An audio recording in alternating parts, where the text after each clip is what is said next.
Buenas tardes.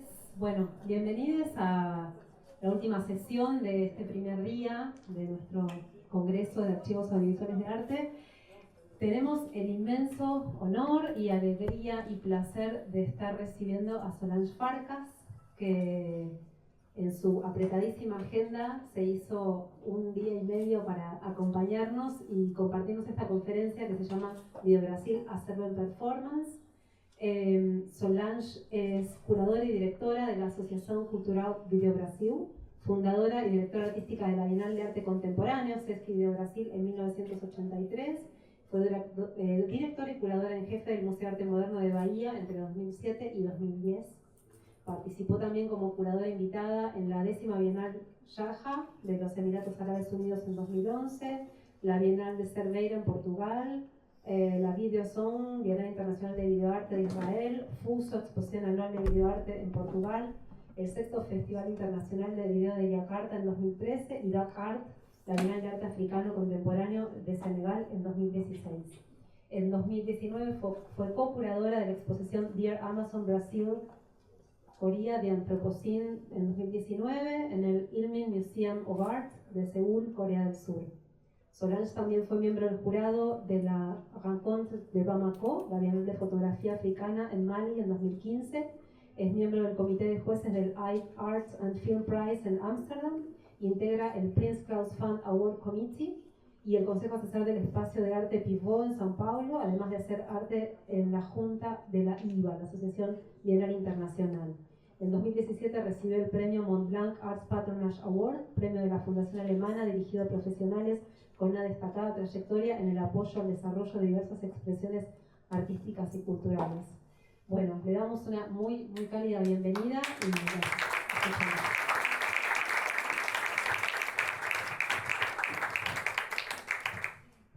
Boa tarde a todos, graças Mariela, a todas as pessoas que estão organizando esse seminário. Quero agradecer muito pelo convite, pedir desculpas a vocês pelo meu português, mas meu texto vai estar reproduzido aqui em espanhol, então eu acredito que vocês vão me entender. Eu vou compartilhar um pouco com vocês a história do Vídeo Brasil, não o Vídeo Brasil a Bienal, mas o Vídeo Brasil a instituição que organiza e que mantém um acervo de vídeo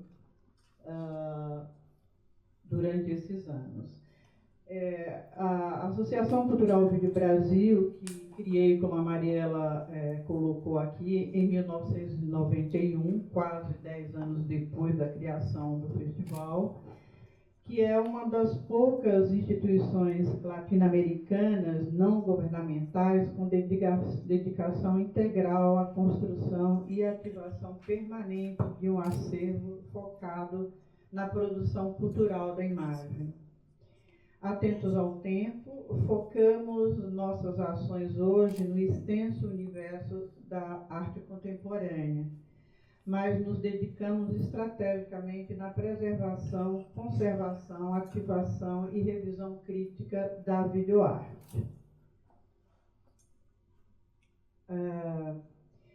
Aliás, o vídeo em si é a matéria basilar para as mais amplas investigações na área cultural, entremeando de forma plural as artes visuais.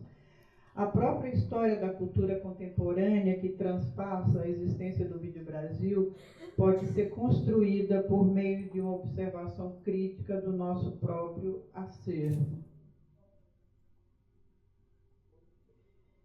Podemos ir além, tomando partido das palavras do artista Júlio Plaza, um artista e pesquisador que em 1977, ao se referir à linguagem do vídeo, falaria da sua importância como responsável por construir situação limite, desconstruindo que o professor e crítico Walter Zanini, uma figura fundamental para a história do vídeo no Brasil, chamaria de a estrutura social da arte, ou seja, estabelecendo fronteiras para o pensamento e mantendo a vocação para o imponderável da arte.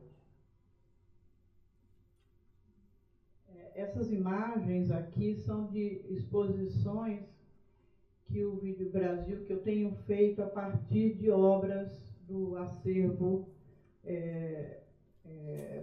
histórico do festival.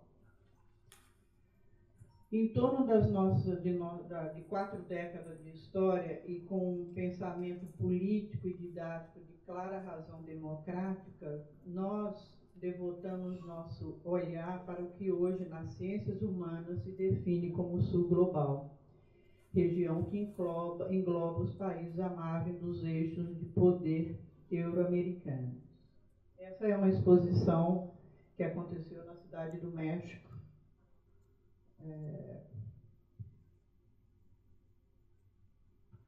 A partir desse ponto de vista, que é uma postura crítica à tradição ocidental da cultura, nos dedicamos a uma rede geopolítica e artística que busca protagonismo entre si e para com o outro.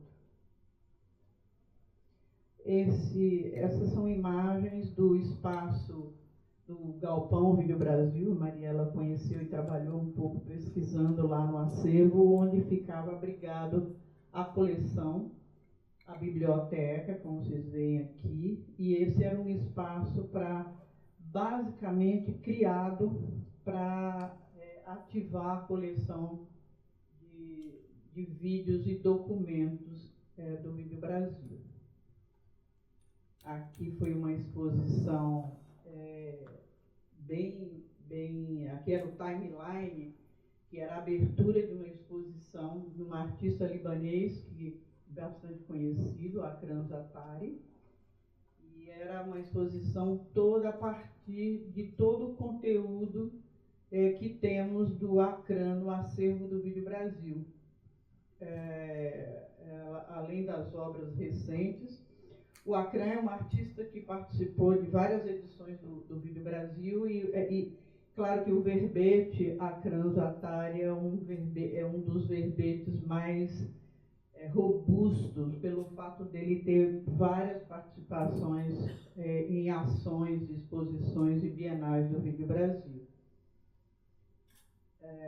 Essa é uma exposição que veio aqui para a Argentina, Memórias Inapagáveis, que aconteceu no Malba, que é com curadoria de Agustín Pérez Rubio, e que é uma tradição do Vídeo Brasil é convidar outros curadores de diversos lugares, para fazer uma imersão na coleção e, a partir dela, gerar novas exposições e, consequentemente, novos verbetes sobre obras e sobre artistas. É uma estratégia de ativação que usamos. Aqui é mais imagem dessa exposição.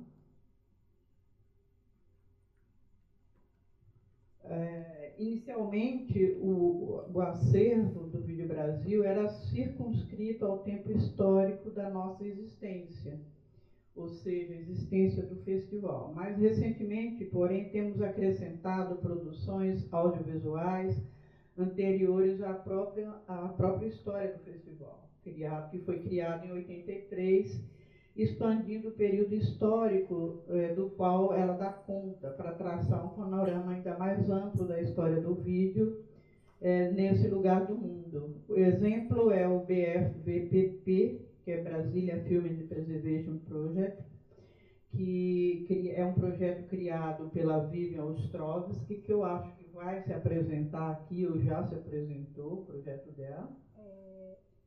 Não, todavía no.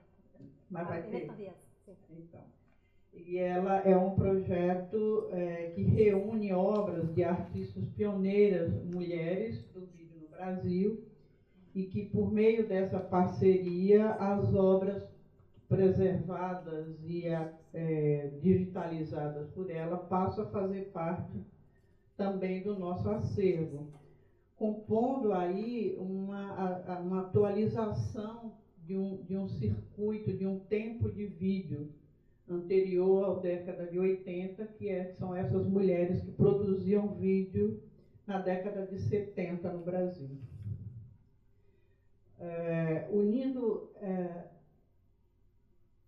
Unindo dessa construção histórica, desde 1983, as recentes aquisições, o acervo conta hoje com mais de 174 mil itens. Aqui tem uma imagem da reserva técnica, né?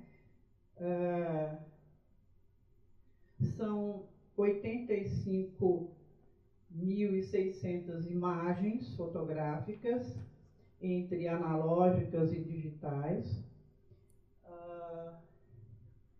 São 5.200 livros, que é constituído a Biblioteca do Vídeo Brasil. Aqui, essa imagem é uma imagem que mostra publicações nossas, não da biblioteca. A biblioteca ela é constituída de obras basicamente de arte eletrônica, de vídeo, mas claro que com o tempo o Vídeo Brasil foi, conforme o festival foi abrindo para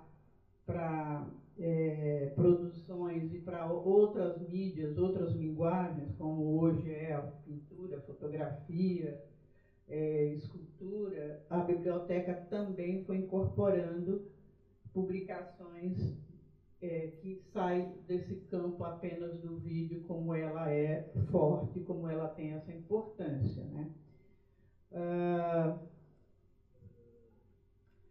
Aqui a gente tem os vídeos, né? São 3.700 vídeos na coleção, entre obras de artistas, os registros das performances, que é um capítulo importante na história do Vídeo Brasil, é a produção de performances, comissionamento de performances e o registro de todas elas. Desde 1983, o festival tem produzido performance, fazendo os registros dessas performances. Então, é um acervo importante para a história da performance, especialmente no Brasil. Além das entrevistas com artistas, debates, documentários e programas de televisão. Esses trabalhos, esses vídeos que estão aqui, fora as obras dos artistas, eles são todos já hoje digitalizados e no canal do YouTube do Vídeo Brasil. E cerca de 80 mil documentos que contam essa história, incluindo desenhos técnicos, esquemas de montagem de obras e exposições, correspondências, contratos, material iconográfico e biografia de artistas e obras e documentos de produção. Aqui é um pouco essas vísceras do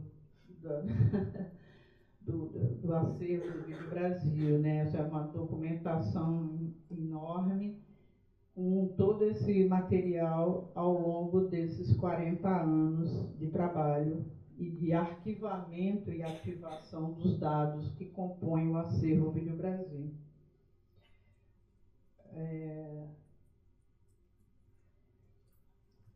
Adotamos uma política constante de ativação e gestão do acervo, e tal compromisso nos permite, com regularidade, a inserção de um número considerável de novos dados.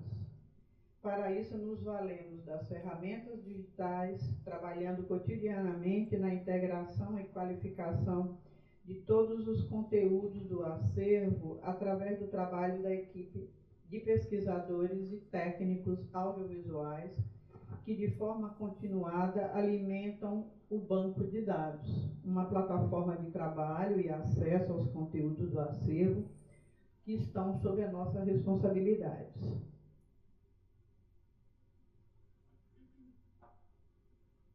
Nesse sentido, 3 dispositivos nos são extremamente caros, que são a internet, a biblioteca e a plataforma VB. O website busca espelhar o conjunto de informações do nosso banco para acesso remoto do público. A videoteca é fruto de um projeto continuado de digitalização do acervo, permitindo a consulta às obras dos artistas na sede do Vídeo Brasil.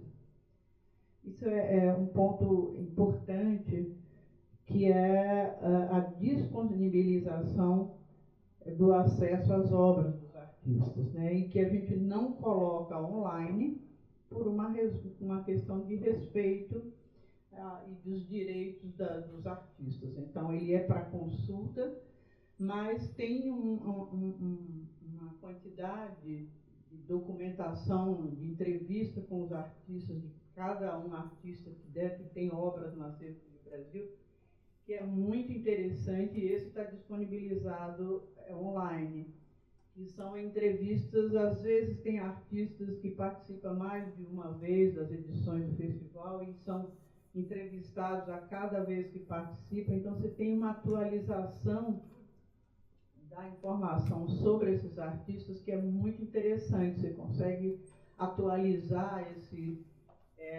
a informação sobre as obras através das entrevistas dos próprios artistas. A existência de um dispositivo como a plataforma VB, que é esse mapa que vocês estão vendo aqui, que busca qualificar os conteúdos derivativos do acervo. Trata-se de um dispositivo com interface virtual que estabelece uma rede complexa de relações do universo das obras e dos artistas, acrescido de olhares externos e críticos, porque essa é uma plataforma que depende muito da relação com pesquisadores e é onde o Vídeo Brasil cria essas relações e convênio, parceria com universidades. Isso é fundamental para a ampliação dessa grande rede sobre obra e artistas, né? Então, o convênio com a universidade é o que alimenta basicamente a atualização dessa plataforma.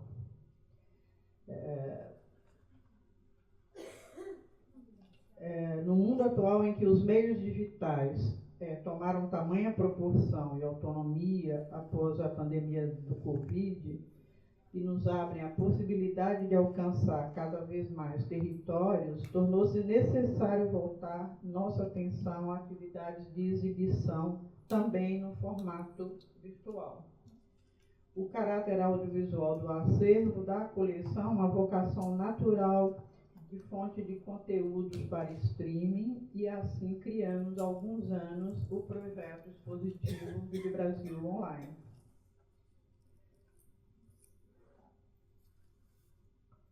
Esse projeto de streaming permite ampliar exponencialmente o acesso tanto à memória e à presença viva da produção artística do Sul, quanto gerar novas conexões, recortes e sentidos produzidos a partir e em torno dela.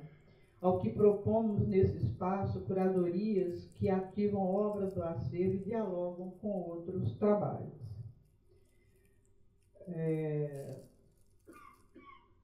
Aqui é um dos exposições, que é com esse artista africano, Abdoulaye Konaté, é um artista do têxtil, e que expomos na Bienal, e criamos essa exposição a partir de registros e de documentos em vídeo que fizemos durante todo o processo da exposição.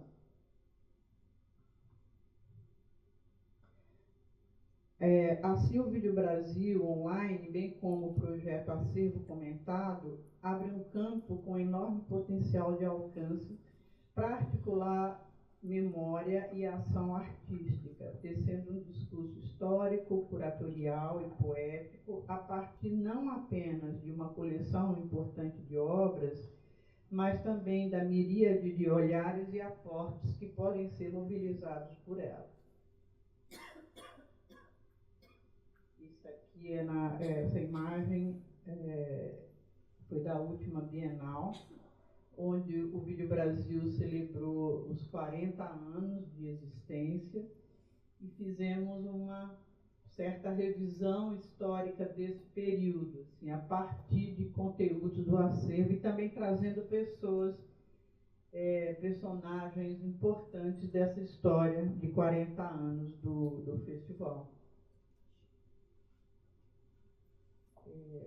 Além disso, a conectividade do meio digital permite adensar enormemente os programas de vídeo, relacionando-os à teia robusta de conteúdos reflexivos que temos produzido regularmente, como artigos ensaísticos, perfis biográficos, publicações temáticas, análises, debates e contextualização sobre obras e artistas. Eu quero pedir desculpa para vocês, porque eu fiz uma cirurgia recentemente, então não estou conseguindo falar direito. Eu estou com a boca jogando as sílabas para cada lado. Mas por isso que eu não vou falar muito, porque eu estou com dificuldade de fala mesmo. Mas a ideia era compartilhar um pouco com vocês essa trajetória do Vídeo Brasil, falar da importância e do desafio que é manter um acervo, especialmente um acervo cuja objetivo principal é a ativação dessas obras em vídeo, né? Apesar de estarmos vivendo no digital, mas a gente sabe como é difícil conservar obras digitais, né? Então, se vocês quiserem fazer perguntas, eu consigo responder, mas não dá mais para falar muito mais. Aqui, essa imagem é esse projeto, que é o FF Dossier. Aqui eu estou vendo um dos artistas que faz parte desse dossiê, que é o Federico Lamas, e que tem uma quantidade de artistas argentinos expressiva. Aqui tem o Sebastián Dias Morales, o Nicolas, enfim, tem essa história do acervo Vídeo Brasil, é uma história que fica ao todo tempo revendo essa própria história, tentando recontextualizar, atualizar essas informações e criar uma grande rede mesmo dessa produção desse lugar do mundo que é tão difícil, a gente sabe ainda, de estar inserida num contexto mais amplo. Apesar de ser uma produção extremamente poderosa, preciosa, mas ainda precisa de instituições e ações que as conecte com o resto do mundo, né?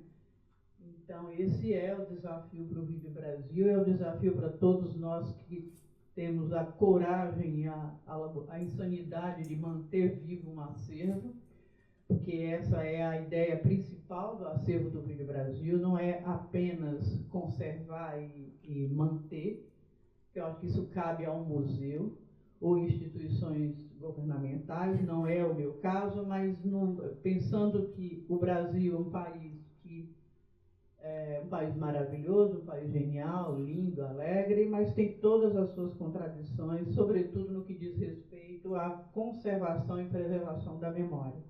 Então, o Vídeo Brasil nasce dessa necessidade, não é nenhuma vocação, eu tive que fazer dessa forma. E isso tem mostrado a importância desse gesto, mas também a dificuldade continuada de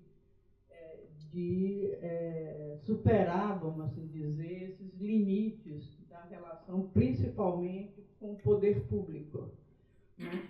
Então, compartilhar dessa rede de acervos ao redor do mundo, principalmente no sul global, é o desafio, é o que eu tento fazer, principalmente agora, nos apropriando dos meios digitais.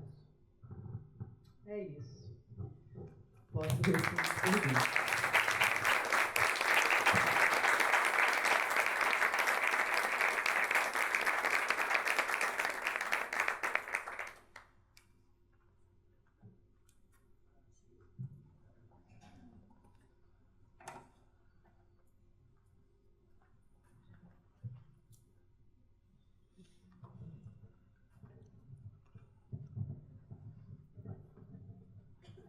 English, Spanish?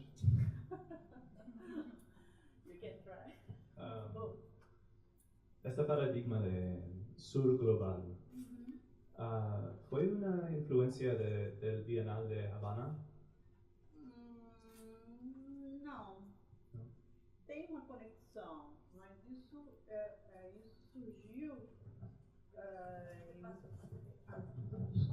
Isso em 1983, quando ainda não, esse conceito de sul global ainda era vago, ainda não tinha se consolidado. Assim, o que gerou esse interesse em olhar para esse lugar do mundo que tem muito mais em comum conosco do que Europa, Estados Unidos, apesar da importância, era justamente tentar descobrir,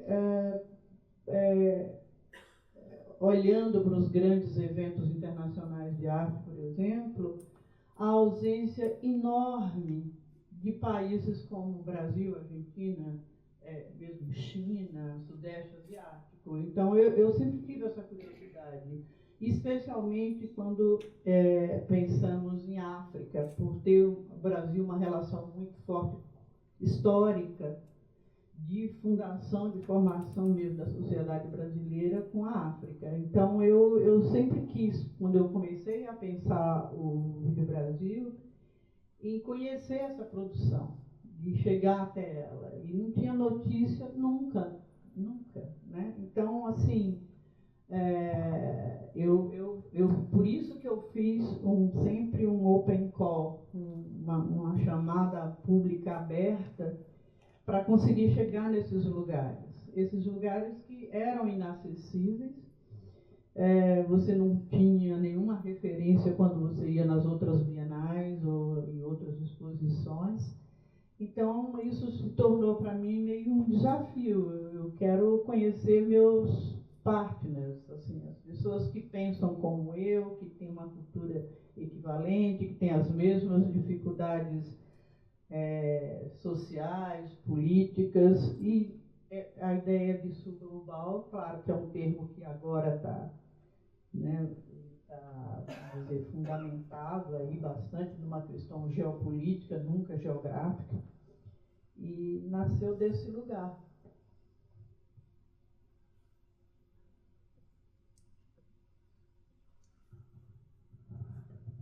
Bueno, muchas gracias, Solange, primeramente por estar acá, por esto que compartiste. Yo quería pedirte si podías hablar un poquitito de esta última edición de la Bienal, que coincidió con los 40 años de Video Brasil y que tiene este título hermoso de la frase de Wally Salomón, la memoria es una isla de edición. Si podías contar un poquito sobre esa metáfora, sobre cómo se vio, cómo se montó, cómo se pensó un poco, curatorialmente, expositivamente. Uhum. Sim, o Ali Salomão é um poeta brasileiro, foi um poeta extremamente importante de um período do tropicalismo, um dos fundadores do tropicalismo no Brasil, e e era um amigo pessoal e foi um dos colaboradores, assim, durante muito tempo do Vídeo Brasil, funcionando como um conselheiro, e participou de alguns comitês de curadorias de edições do Vídeo Brasil e faleceu faz uns 20 anos já. E ele tem esse poema, que é um poema importante, sobretudo no Brasil, para entender um período importante da cultura pop brasileira, e que fala disso. Ele falava que a memória é uma ilha de edição.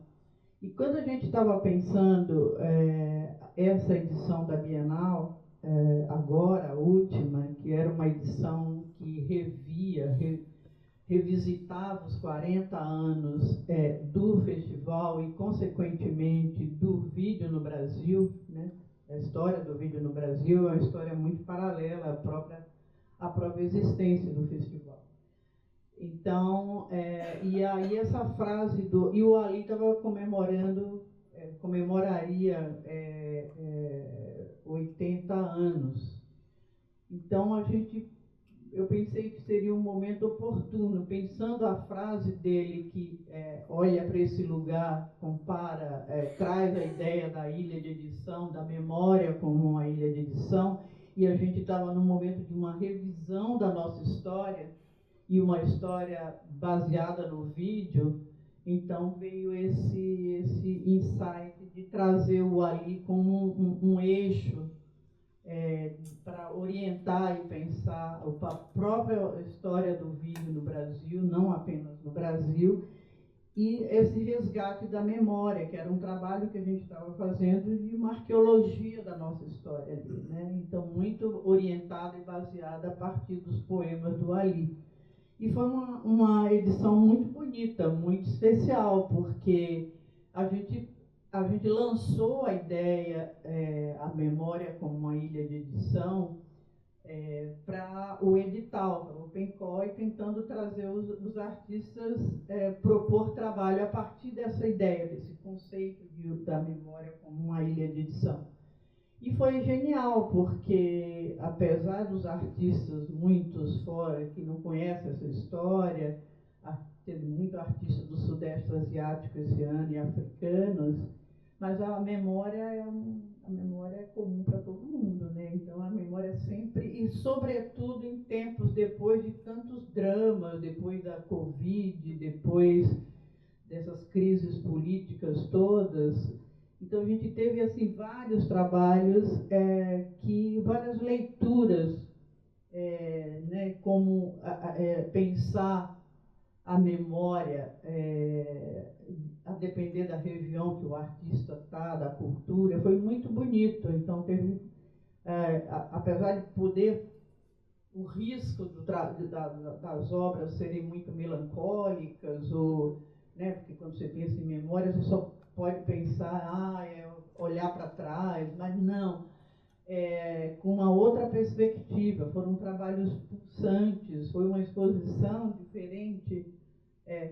A penúltima edição, que foi linda também, mas ela estava em meio ao caos. Então, existia uma tensão política no mundo por conta de tudo isso. Covid, as grandes crises, os conflitos, sobretudo na nossa região do Sul, né? Então, foi uma exposição mais contida, uma exposição que expressava claramente essa tensão. Ela era mais silenciosa, ela era mais... ela era... assim, era uma exposição que, de fato, dava conta do que estava acontecendo no mundo, do receio, da tensão, dos riscos. E essa foi uma explosão de tudo. Foram 3 anos depois da outra. Então, foi pós-Covid, foi uma exposição que revia, olhava tudo o que aconteceu, mas assim, como ela foi menos distópicas, como foi a penúltima. Então, foi bonito, assim, foi uma exposição que tinha pouco vídeo, foi engraçado, tinha muito mais pintura, muito mais texto, mas foi uma exposição de vibração de vida, de vários os artistas trabalhando com todo tipo de mídia que você pode imaginar, tinha muito texto, muita escultura, mas assim, de reafirmação dos lugares dessas pessoas, de onde vinha uma certa, sabe, a partir da gente que as coisas podem dar certo, de uma coisa bonita de vida, assim, sabe? Então foi uma edição genial, e ela teve uma exposição paralela, que é essa exposição histórica que revia toda a história, não apenas do Vídeo Brasil, mas várias linhas de forças que a gente pôde perceber e traçar ao longo desses 40 anos. Uma leitura da própria arqueologia da mídia, do papel, por exemplo, das mulheres nesse ambiente do vídeo. Claro, inevitavelmente, um recorte a momentos políticos importantes que aconteceram ao longo desses 40 anos, não apenas no Brasil. Então, foi uma exposição que tinha um caráter um pouco didático, mas ela é muito linda, muito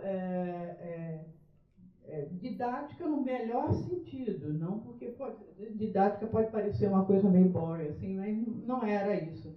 Era um jeito de olhar em retrospecto esses 40 anos a partir desses documentos todos, não apenas de obras, mas de documentos. Os grandes momentos que aconteceram ao longo, políticos, a questão do meio ambiente, as grandes mudanças, o papel, por exemplo, dos povos originários ocupando um lugar de fala hoje importante, que você vê refletido isso no acervo.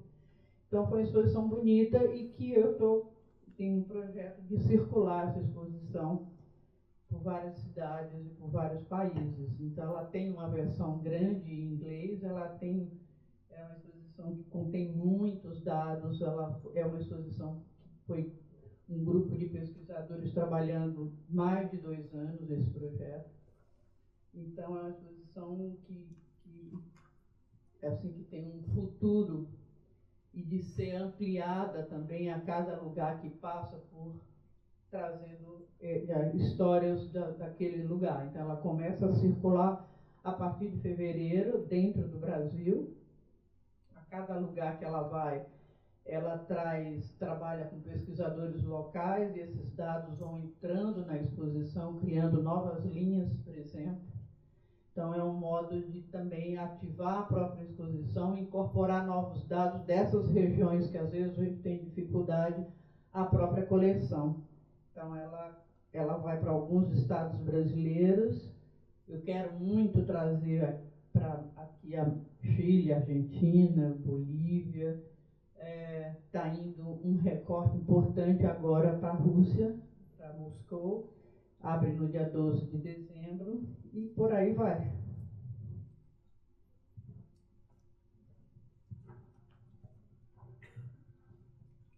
Bueno, primero que nada, muchas gracias por este recorrido y quería hacerte dos preguntas. Primero que nada, si hubo una relación al comienzo del diseño de Video Brasil con lo que fueron los encuentros chilenos de videoarte, si hubo como un pensamiento, digamos, continental, por así decirlo, o un diálogo. Y lo segundo es que vos tenés también como mucho diálogo con la escena en varios países, la escena artística en varios países de África, y me interesaba saber también si había algún tipo de intercambio o de diálogo entre artistas del movimiento afro brasilero y con esa escena en África, ya sea Nigeria, Senegal, donde mencionaste. Uhum. Sim, existe uma conexão e uma rede importante que a gente foi desenvolvendo ao longo dos anos, especialmente com a África, como eu já falei. Então, foi a conexão com algumas curadoras mulheres importantíssimas que têm um papel importante para entender a arte contemporânea, principalmente dos meios digitais na África. E tem mulheres que foram fundamentais e foram fundamentais, como a Bise Silva, que é uma curadora maravilhosa, que infelizmente morreu muito jovem com câncer, na Nigéria, que criou um centro de arte contemporânea, uma biblioteca maravilhosa sobre arte contemporânea, e que sempre, claro, por razões históricas, se interessa também pela cena brasileira. Então, no Senegal, a Koyo, que é outra curadora importante, que hoje dirige um museu de arte contemporânea na África do Sul. Tem a Marilyn Bell, que é do Alan, que é dos Camarões. Então, são essas mulheres que estavam na diáspora, se formaram na Europa em geral e voltam para os seus países de origem, criam ali lugares, centros de arte contemporânea, com residência, pequenos centros, mas com uma potência muito grande e com a perspectiva de ativar a cena local, de tentar reduzir um pouco esse fluxo de artistas africanos que precisam sair da África para existir como artistas, né? Para se formar, para ter acesso às coisas. Então, elas de fato modificaram essa cena. criando esses lugares. Em geral, são lugares que têm uma estrutura de biblioteca, principalmente biblioteca, porque isso é um dado triste de realidade na África, né? A falta de acesso a uma literatura, especialmente no campo da arte. Então, elas criam esses lugares e programas de residência super importantes. E aí é onde o Vídeo Brasil se conecta com elas. Então, a gente tem parcerias de troca com artistas entre esses países, principalmente o Mali, Burkina Faso, o Senegal, claro, a Nigéria e o Benin. Então, a gente tem ali uma rede onde a gente faz esses programas de circulação de artistas entre o Brasil e esses lugares. Então, a tua pergunta é sobre África e o começo? La comunicación o la resonancia con los encuentros. Ah, sim. Não só o Nestor Alhogaray foi uma figura muito importante assim, para entender o vídeo na América do Sul. O Nestor, como aqui na Argentina tem as figuras importantes, como o Jorge Laperla, o Carlos Trionic, no Brasil temos as Solanges Farcas da vida por lá também. E tem, são essas figuras que estavam ali desde a década de 80, tentando criar um lugar para o vídeo, para pensar o vídeo, para exibir, e que a gente formou uma rede, de fato, né? Todos frequentavam o Vídeo Brasil, eu frequentava todos esses lugares. O Festival Franco-Chileno tem uma importância histórica muito grande também. Então, é uma rede importante, é fundamental, porque essa é a ideia de você trabalhar, sobretudo com programa de residência, porque é uma forma de manter essa rede viva e ativa, né? Por isso que tem uma quantidade expressiva de obras de artistas africanos no acervo do Vídeo Brasil.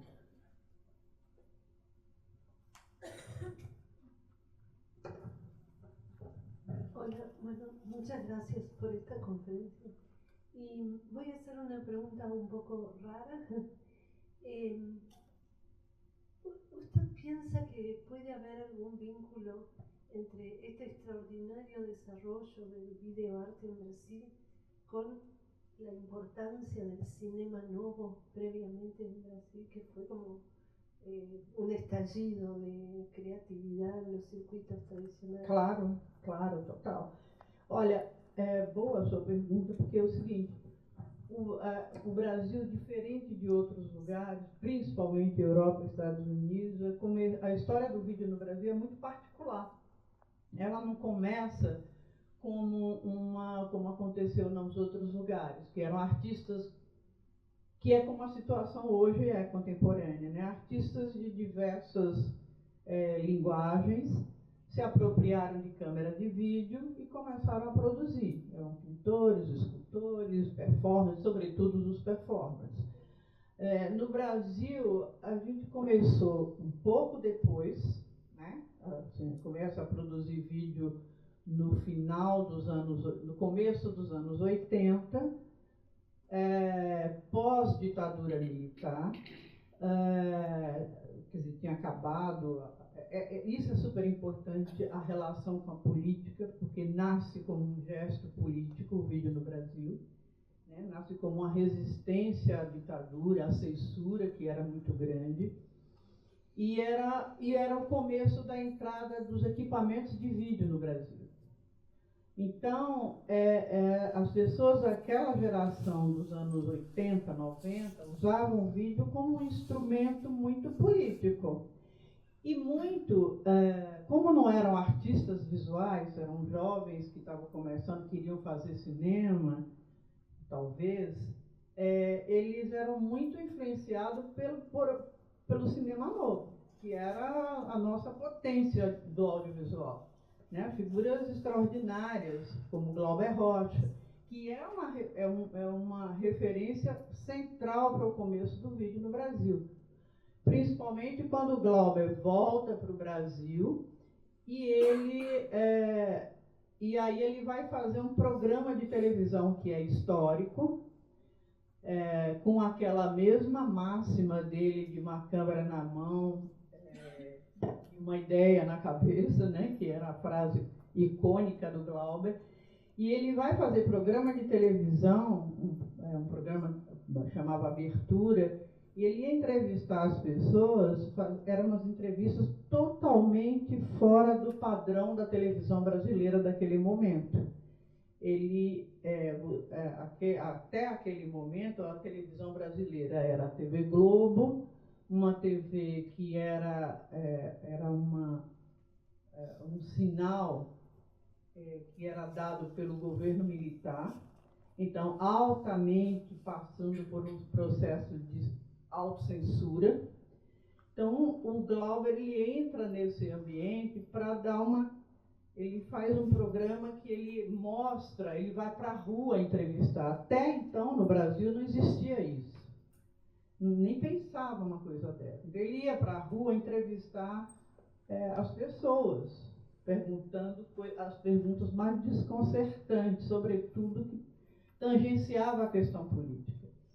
E isso foi um marco no Brasil, nesse momento de transição entre o governo militar e a abertura política. E claro, o Glauber era a grande figura do cinema. Então, isso influenciou muito esses jovens com uma câmera. Então, a máxima do Glauber, uma câmera na mão e uma ideia na cabeça, foi um motivador e um leitmotiv, um start mesmo para essa produção que começou nos anos 80 a produzir vídeo no Brasil. Então, o cinema, sim, foi um grande influenciador, sobretudo dessa geração dos anos 80 do vídeo no Brasil. ¿Alguien tiene alguna pregunta más, un comentario?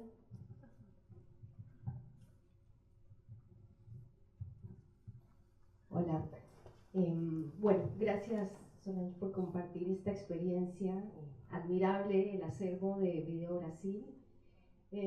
Yo soy responsable del archivo Carlos Trilnik, que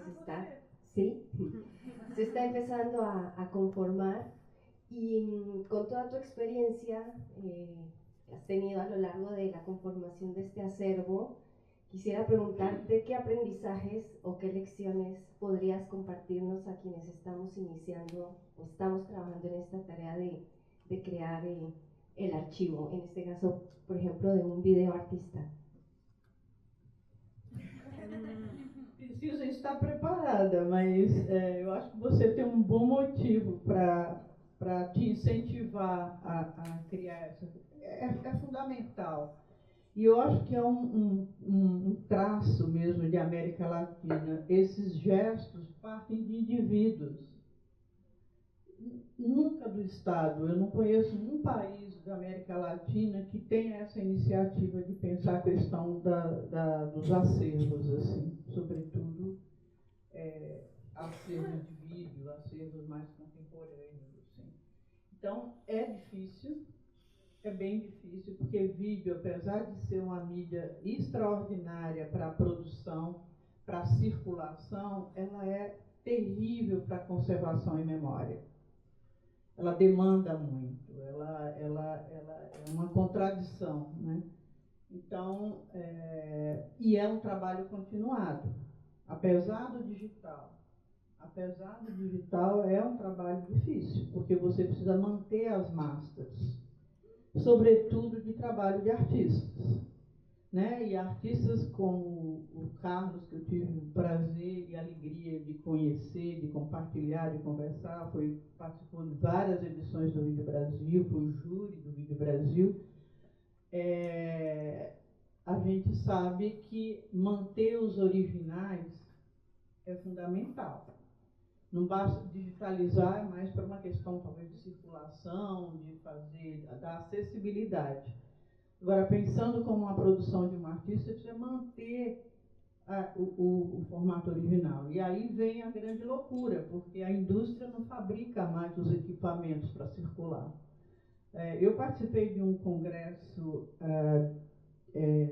em 2018, pouco antes da pandemia, na Tate Modern, em Londres, que era foi um encontro de vários museus para discutir justo a questão dos acervos, das obras em vídeo, desses acervos, desses museus. Pela dificuldade, justo essa dificuldade, né, de como a questão do hardware, dos equipamentos originais para rodar aquelas obras, que algumas delas, várias delas, sobretudo anos 70 e 80, ela pode perder o sentido se você não tem os equipamentos adequados anteriores, né? Não faz sentido você mostrar um trabalho, até se mostra, claro, mas montar uma instalação que precisa ser naquele tipo de monitor, por exemplo, que a indústria não fabrica mais, e quando ele dá problema, não tem manutenção, virou o pesadelo de todas as coleções. E o Vídeo Brasil não fica atrás. Por isso que eu mantenho lá uma estrutura que parece um museu da televisão brasileira, mas eles precisam estar vivos e rodar as mídias originais.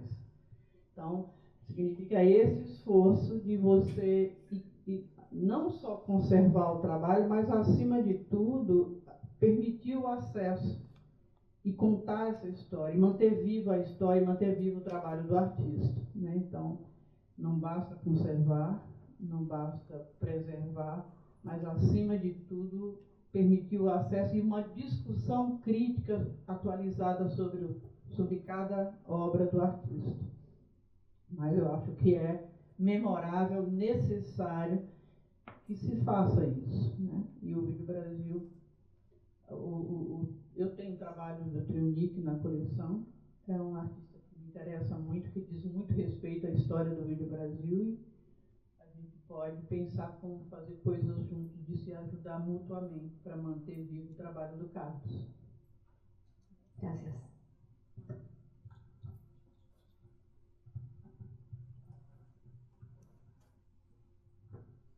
Muchas gracias, Solange, por tu presentación, por contarnos este proyecto fascinante de vida.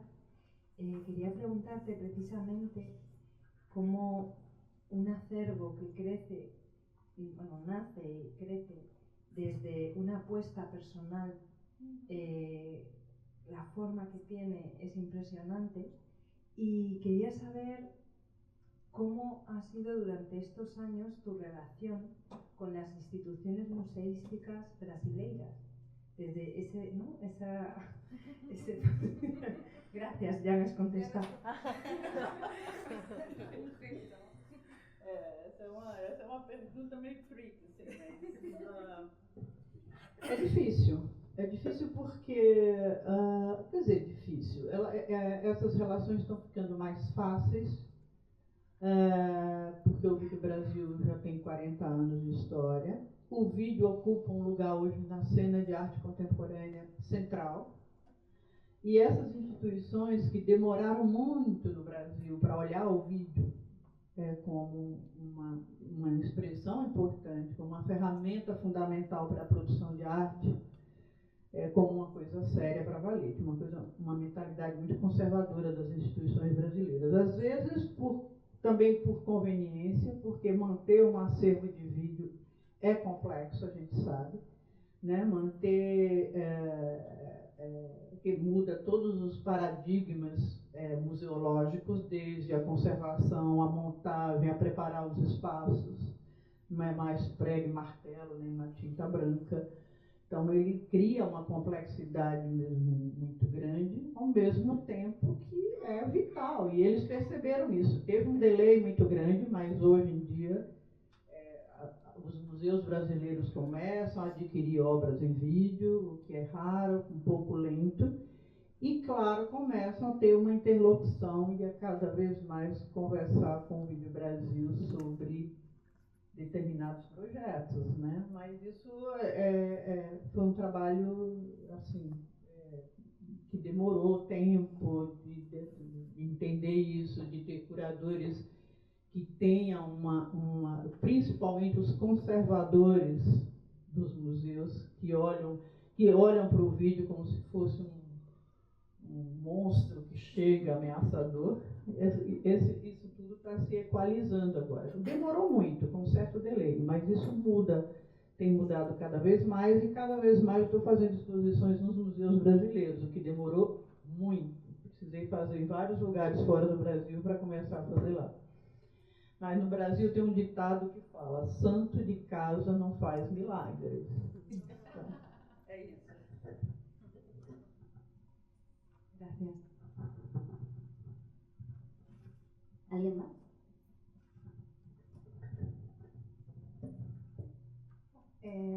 Una pregunta cortita. Veo algunos nombres, Dani Umpi, Nicolás Testoni, bueno, está acá Federico Lama. Me interesaba como pensar cuáles eran las líneas de acercamiento que se están teniendo con Argentina. O sea, ¿desde dónde se hacen esos acercamientos? Eu não entendi direito. Como que a gente se aproxima entre Argentina e Brasil, levando em conta artistas Nicolás Testoni, Lama? Olha, Hago una corrección, que es verdad que tiene que estar acompañada, que Dani Umpi es uruguayo, pero es casi nuestro. Y sin la apropiación. Y ojo, es de Tacuarembó. Es de Tacuarembó. No sé si suena algo, pero... Olha, a Argentina é o primeiro país, quando eu abri o festival para artistas de outros lugares que não o Brasil, a Argentina e, estranhamente, a Austrália, olha só, foram os países que são as primeiras conexões, assim, não só de artistas, como de instituições. E a Argentina, claramente, o acervo do Vídeo Brasil, pensando em artistas estrangeiros, é a quantidade maior de artistas que estão presentes na coleção. E alguns presentes aqui na sala, como o Fed, por exemplo. Mas o acervo do Brasil tem um conteúdo fundamental da produção argentina de vídeo a partir da década de 80. Mas eu não sei, talvez porque estejamos muito próximos, né, fisicamente.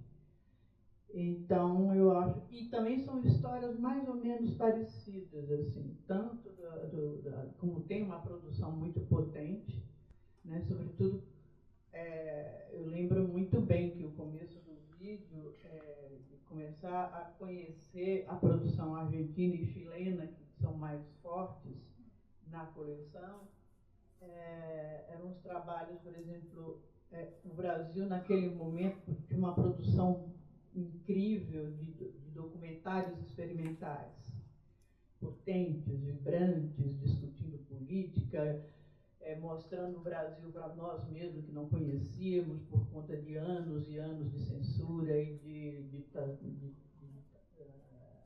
um período de ditadura. Aí, quando vieram os trabalhos da Argentina, tinham duas vertentes. Ou tinham aqueles trabalhos, claro, também, porque estavam passando a mesma situação, Chile, Brasil e Argentina, de ditadura militar. Então, tinham trabalhos muito fortes, sobretudo dos chilenos, de documentários ou sobre essa questão, né, da censura. Mas a Argentina, o primeiro trabalho que eu vi, que a gente entendia que aquilo que a gente chamava de vídeo-poesia, vem da Argentina. Então, foi uma novidade muito grande, né? E não era de um artista, de vários artistas daquela geração. Era esse trabalho muito ligado à questão da poesia, que a gente também entende pela relação com os escritores, os poetas argentinos. Então, influenciou demais essa produção. Então, mas ela continua até hoje, assim, a gente tem aqui, dá para fazer uma exposição, por exemplo, de artistas argentinos extraordinários a partir do acervo do Vídeo Brasil, ao longo desses 40 anos.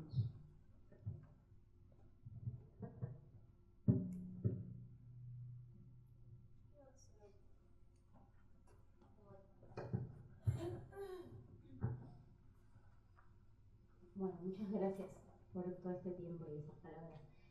Tengo una consulta muy llana, pero creo que es necesaria también en el contexto que nos encontramos, que es en el 83 cuando comenzaste y después fue transcurriendo todo este tiempo, ¿cuáles fueron los financiamientos, apoyos o lugares que encontraste que te tendieron una mano? Porque creo que la mayoría de nosotros ese quizás es uno de los primeros conflictos con el que nos encontramos cuando no tenemos una institución o eso, o el Estado de alguna manera amparándonos y nunca entramos dentro de la política de Estado. Entonces, ¿qué apoyos fuiste encontrando o qué estrategias encontraste para poder sostener tanto tiempo y tan gran trabajo?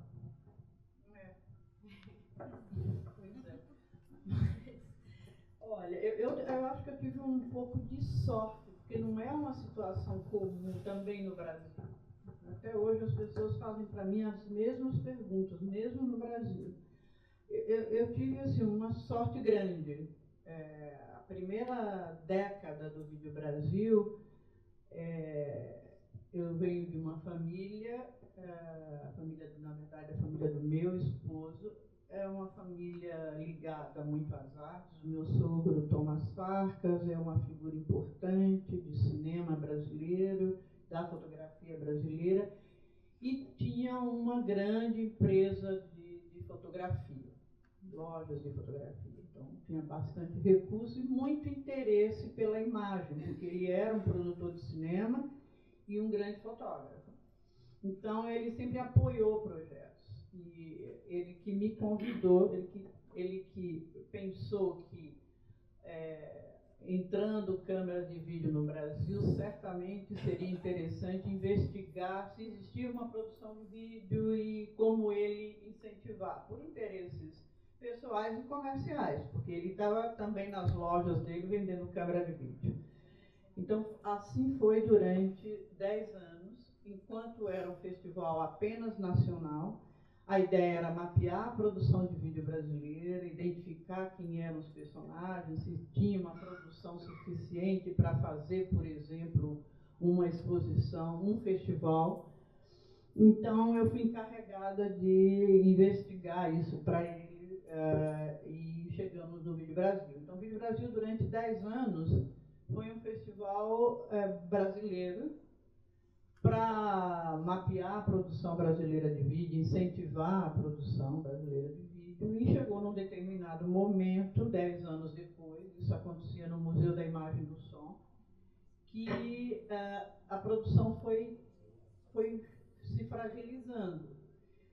E eu percebi que era importante fazer alguma coisa, abrir talvez o festival para a participação de artistas de outros países. Ou seja, internacionalizar o festival. E eu descobri aí que talvez não fosse muito simples internacionalizar, porque o Brasil, naquele momento, o Brasil não tinha... Isso é pré-internet, é bem importante entender o contexto não apenas político, mas tecnológico. Então, abrir o festival para artistas estrangeiros, com uma defasagem enorme que tinha do Brasil para a produção americana, por exemplo, europeia, eu pensei que não seria uma boa estratégia, porque para os artistas a gente ia ficar sempre com a produção mostrando o trabalho de artistas que já estavam trabalhando com vídeo há quase 10 anos ou 20, e os artistas brasileiros poderiam ficar numa situação muito de fragilidade. Então, eu parei o festival, e falei, eu vou viajar e vou conhecer a produção de países aqui do lado, para ver o que tem, porque eu não via nas bienais, não via em lugar nenhum. E aí que eu descobri que a gente não sabia nada de nada, não sabia quem fazia vídeo aqui na Argentina, do país vizinho. Fui para aí, ganhei uma bolsa da Unesco para fazer uma pesquisa de cinema experimental na África, porque tem uma produção ali na África subsaariana, que é Burkina Faso, tem um festival de cinema importantíssimo, assim, que alimenta toda a produção audiovisual de televisão europeia, por exemplo, os documentários produzidos lá, muito com verba francesa, por exemplo. E aí lá é que eu vi que... Aí eu vi alguns vídeos nesses lugares, não só na África, como aqui. Aí comecei a investigar para valer. Fiquei 3 anos viajando, com essa bolsa da Unesco, investigando os países que tinham similaridade com o Brasil. E foi maravilhoso, porque aí eu falei, é isso que me interessa. Aí eu me vi nesses lugares, eu vi a produção brasileira ali. E tinha uma diferença absurda da produção brasileira, por exemplo, com a americana, com a europeia. Mas não era só uma diferença por conta de tecnologia ou de falta de recursos para produzir vídeo, uma questão cultural, assim. E a gente era muito diferente. O vídeo produzido no Brasil tinha uma cara de Brasil absurda. Eu falava, bom, eu preciso achar pares, né? E foi nessa especulação que eu entendi, depois de 3 anos, que eu precisava abrir, eu ia contribuir muito mais para a cena de vídeo no mundo, mapeando esses outros lugares do mundo que estavam escurecidos, estavam sem foco, sem ninguém saber quem era nada, quem era ninguém, quem fazia o quê. Então, claro que foi um trabalho difícil, demorou uns 3, 4, 5 anos para o festival aí mostrar essa potência. E aí também que eu percebi a importância de trazer os artistas. Esse é um ponto que talvez faça a diferença do Vídeo Brasil para o resto dos festivais. É fundamental a presença dos artistas na semana da Bienal. Isso eu sempre fiz, desde que abri para a Internacional. Isso dá principalmente para a gente que vivia deslocado da cena, esse encontro durante preparação da exposição e a própria Bienal, isso gerou ali entre os artistas uma coisa que é muito especial até hoje. Acho que o Fred pode falar muito bem disso, por exemplo.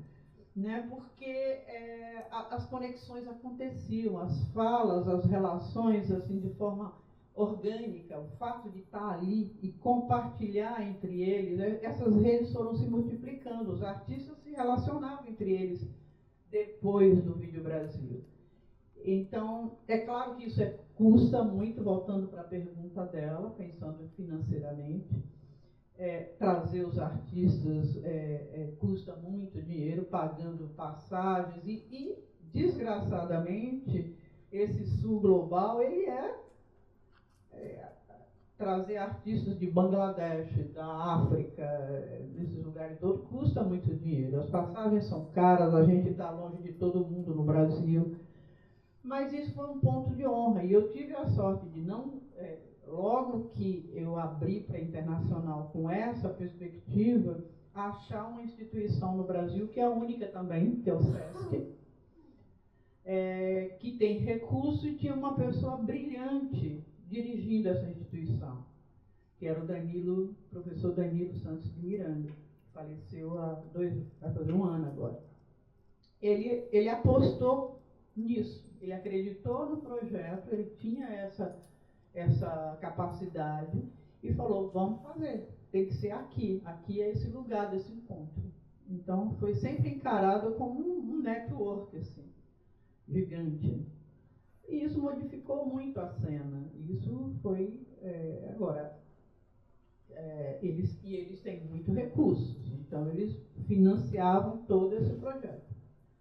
Trazer os artistas, mesmo quando eu fui abrindo também, não apenas para artistas desses lugares do mundo, mas também quando eu percebi que já não era mais, já seria necessário abrir também para outras linguagens. Não fazia sentido mais criar um lugar específico para o vídeo, porque ele já estava aí, dado como uma ferramenta fundamental. Então, abrir também um festival que era apenas de vídeo, tudo bem, que tem as videoinstalações, as performances, que eu sempre comissionei, mas abrir para outras linguagens, como pintura, escultura, o têxtil, eleva também um pouco, pensando em termos de produção e de estrutura, amplia muito a estrutura necessária para produzir. Mas eu acho que é uma coisa de sorte. Eu tive a sorte de ter essas figuras na minha vida bancando o Vídeo Brasil. É sorte. não é nenhuma estratégia minha.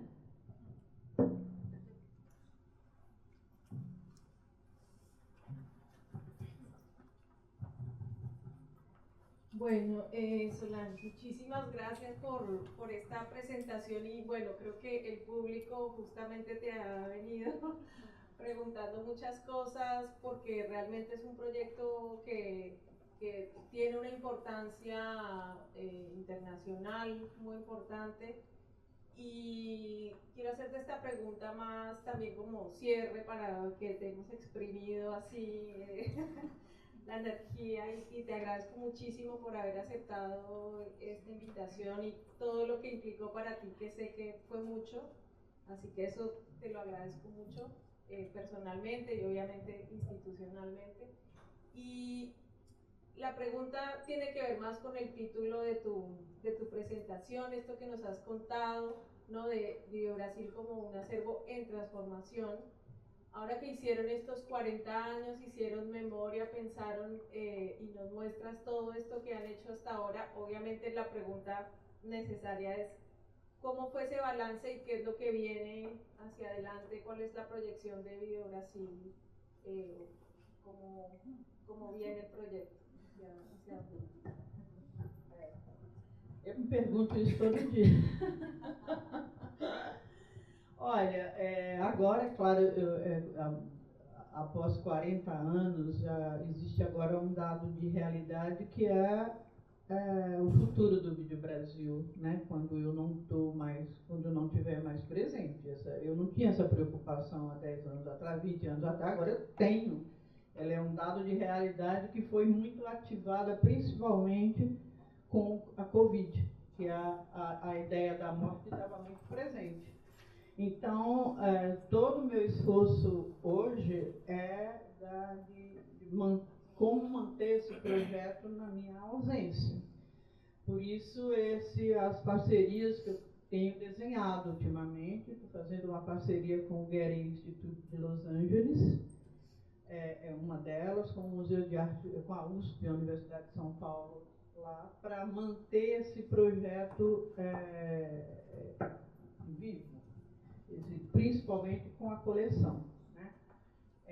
Então, esse é o futuro agora, assim, que eu estou batalhando para resolver, assim, é mais quase que uma coisa mais institucional, garantir que esse projeto não se fragilize, não se perca sem a minha presença. Então, eu estou trabalhando muito nesse sentido. Assim, então, toda a produção editorial também do Vídeo Brasil, que é importante. Agora estou fazendo um livro sobre um recorte do acervo que me é muito caro, por exemplo, caro no sentido de importante, que é o acervo de performances. Desde a primeira edição do Vídeo Brasil, eu produzi performance, convidei artistas de performance, comissionei performance ao longo desses 40 anos. Então, tem um acervo muito grande de performance, registros delas, assim, com artistas de todos os lugares do mundo. Então, digitalizando tudo ao máximo. Agora, tem uma certa urgência, né? A urgência de garantir institucionalmente a manutenção e a preservação desse projeto. É isso.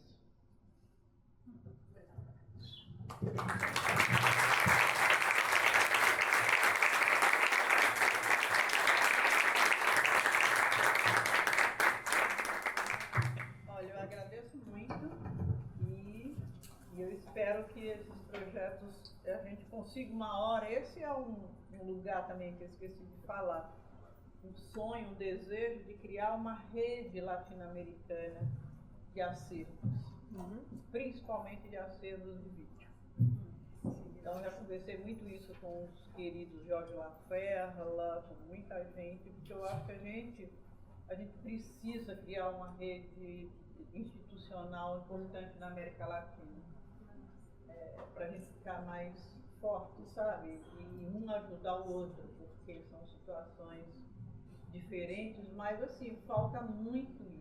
Falta muito uma conexão institucional entre a gente.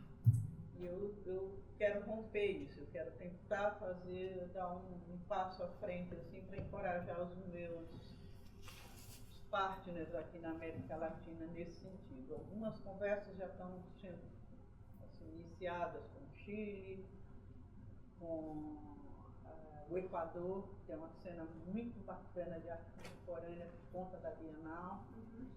Aqui, evidentemente, mas a gente precisa dar um passo à frente. Mas as questões políticas são muito dramáticas. Sim. Isso interrompe as nossas perspectivas todas, né? Mas é isso, gente. Muito obrigada. E espero todos em 2026 com a Bienal, que agora é uma trienal. Isso é primeira mão para vocês.